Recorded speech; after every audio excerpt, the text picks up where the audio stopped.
Thank you, Chairwoman Melanie and distinguished members of the committee, for taking time today to explore the injustices that have taken place within the NFL and the Washington football team. I'm grateful that you recognize the severity of this issue and why it's important to men and women in the workplace. The Washington football team engaged in harassment and abuse openly and without consequence for more than 2 decades.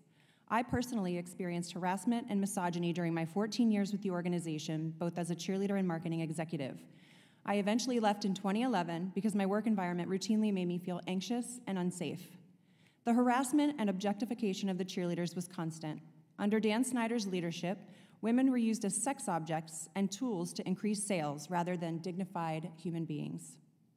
At cheerleader auditions one year, Dan Snyder ordered the director of the squad to parade the ladies onto the field while he and his friends gawked from his suite through binoculars.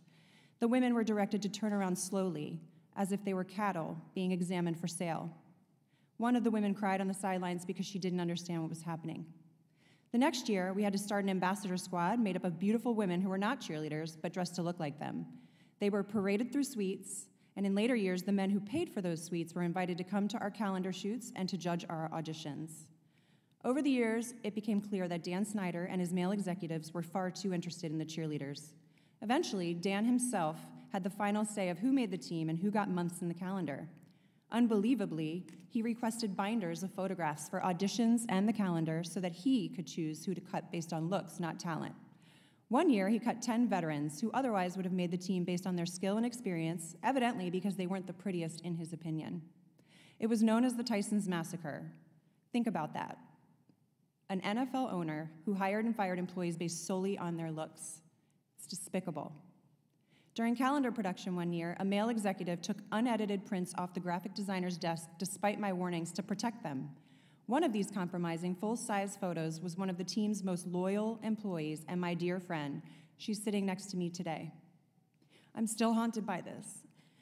And at the time, there was no HR department or any reporting mechanism for this abusive behavior. While cheerleaders are rightfully proud of their skill as dancers, their athleticism, and their beauty, executives essentially treated them as a collection of toys. I recall one time the team arranged for the cheerleaders to wash cars in their uniform at an event for a new sponsor. The ads for this event were completely inappropriate and displayed what appeared to be exotic dancers washing cars, not cheerleaders. Bottom line, women were objects. We were disposable and exploited over and over. I felt compelled to come forward publicly when I read the second shocking Post article that revealed 2 lewd videos of the cheerleaders that were secretly created. I was physically ill when I read that piece. The Good Bits videos, produced at the behest of Dan Snyder, were secretly made from footage taken at our calendar shoots. We trusted the production team to capture footage and keep it safe. Little did we know they were zooming in on private parts and keeping cameras rolling during costume changes. I've cried with the women in these videos as they explain the horror of seeing themselves in what is essentially a soft porn video, soundtrack to Dan Snyder's favorite bands. These women remain traumatized. I stayed at the team years longer than I wanted to because I felt compelled to do what I could do to protect the cheerleaders. But it was not just cheerleaders who were exploited and harassed. It was the overwhelming majority of female employees working for the team. The culture and environment in those offices was deplorable, like a frat party run by a billionaire who knew no boundaries. Early in my marketing role, I was invited to an awards trip in Aspen. I was one of 2 women that stayed in Dan Snyder's home. After a drunken dinner at a restaurant that included watching my boss go shot for shot with a female employee and seeing another colleague hazed to drink despite being a recovering addict, I returned to Dan Snyder's house only to be sent to my room in the basement and told to stay there. I later learned from a colleague who was there that it was because the men had invited prostitutes back. I've had many sleepless nights and anxiety-ridden days the past 18 months. Reliving these events has been traumatic, but beyond this pain, there's fear. Dan Snyder rules by fear. We've seen Dan's vindictive wrath for years, such as when he nearly bankrupted the Washington City paper for an unflattering article.